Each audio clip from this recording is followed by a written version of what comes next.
आता बऱ्याच जणांना अशी शंका आहे की बाबा हे परत एक बीक झाले तर कशाला डोक्याला त्रास. एक दुसरीला म्हणते तुला काय कळतं का, ही आत्म एकच आहेत. महाराष्ट्रात शरद पवार साहेबांचा करिश्मा, शरद पवार साहेबांची ताकद, जनतेच्या मनातलं त्यांच्याबद्दलचं आदराचं स्थान हे तुमचं आणि माझं भांडवल आहे. सगळ्यांना विचारणं आणि सगळ्यांना विश्वासात घेणं म्हणजेच शरद पवार आहेत. जिल्ह्याच्या ठिकाणी, तालुक्याच्या ठिकाणी राष्ट्रवादीच्या आमच्या भगिनी 50, 100, 200 आल्या एकत्रित आणि त्यांनी आंदोलन केलं, असं चित्र तयार झालं पाहिजे. मी तर रोहिणीताईंना विनंती करेन की आंदोलन करणाऱ्यांची स्पर्धा ठेवा. तुम्ही एखादा प्रश्न मांडला की बाबा हा प्रश्नावर महाराष्ट्रात आंदोलन करा, तर कुठल्या तालुक्यात आणि कुठल्या जिल्ह्यात आंदोलन होते याची नोंद ठेवा. आणि अशा महिलांना, सत्ता तर आपलीच येणार आहे, काय चिंता करायची गरज नाही, पण सत्ता आल्यानंतर अशा महिलांना विसरू नका. यांच्या मनाची शंका आहे, या सगळ्या तलवारी बाहेर काढतील, पण कधी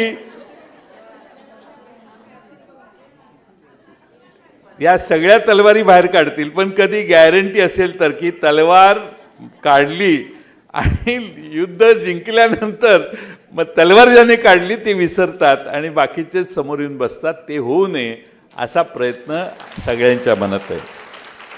आता बऱ्याच जणांना अशी शंका आहे की बाबा हे परत एक बीक झाले तर कशाला डोक्याला त्रास, अशी शंका प्रत्येकाच्या मनात आहे की नाही. हात वर करा बघू.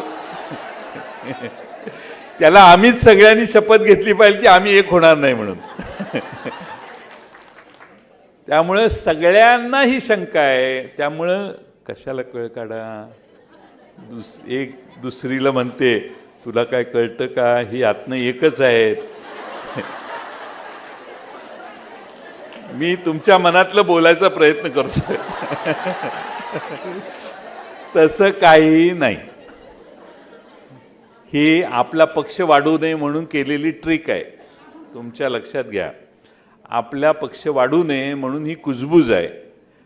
पवार साहेब निवडणूक आयोगाच्या कार्यालयात आपला पक्ष वाचवण्यासाठी जाऊन बसतात. ह्याच्यावर सगळंच आलं, तुम्हाला लक्षातच आलं पाहिजे की काय प्रकार चालू आहे. आणि त्यामुळं आता परतीचे दोर कापण्यात आलेले आहेत. आपल्याला लढायचं आहे. महाराष्ट्रात शरद पवार साहेबांचा करिश्मा, शरद पवार साहेबांची ताकद, जनतेच्या मनातलं त्यांच्याबद्दलचं आदराचं स्थान हे तुमचं आणि माझं भांडवल आहे.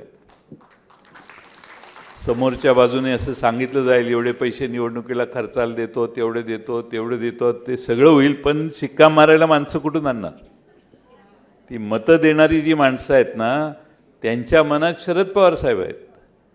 त्यामुळं शरद पवार साहेब जिथं उभा राहतील तिथं पक्ष राहील. आज निवडणुकीच्यासाठी निवडणूक आयोगाच्या दारात आमची लढाई चालू आहे. निवडणुकीच्या आयोगाच्या दारात जी लढाई चालू आहे त्या ठिकाणी शरद पवार साहेबांच्या कार्यशैलीबद्दल भाष्य केलं जातं. 25 वर्ष ज्यांच्या कार्यशैलीमुळे तुम्हाला पदं मिळाली, तुम्ही मंत्री झाला, वेगळ्या पदावर पोचला, त्यांच्या कार्यशैलीला 25 वर्षानंतर आपण प्रश्नचिन्ह उभा करता. मग 25 वर्ष तुम्हाला त्यांच्या कार्यशैलीमुळे संधी मिळाली, त्याचं काय. शरद पवार साहेब हुकुमशाह आहेत. आता मगासपासून ते बसलेत, एकदाही म्हटले नाहीत की तू बोलू नकोस, तूच बोल, तू नाही, कोणीच आता बोलायचं नाही, मीच एकटा बोलणार. हुकुमशाचं शरद पवार साहेब हुकुमशाही मनमानीपणानेच पक्ष चालवतात.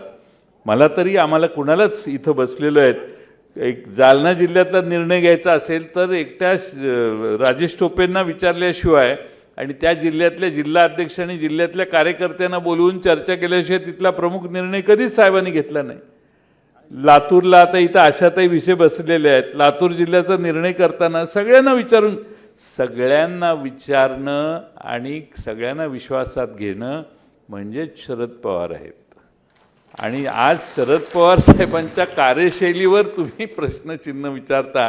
तुमच्या कार्यशैलीवर ज्या दिवशी प्रश्न आम्ही विचारायला लागू ना, त्यावेळी आपल्या गोकुळ संघाची सुधन सेंद्रिय खते, खत दमदार तर पीक जोमदार. चला तर मग गोकुळची सुधन खते वापरू, आरोग्यदायी सेंद्रिय शेती करू. अशाच नवनवीन अपडेट पाहण्यासाठी आमच्या कोल्हापुरी कारभार म्हणजेच KK न्यूज चॅनेलला सबस्क्राईब करा.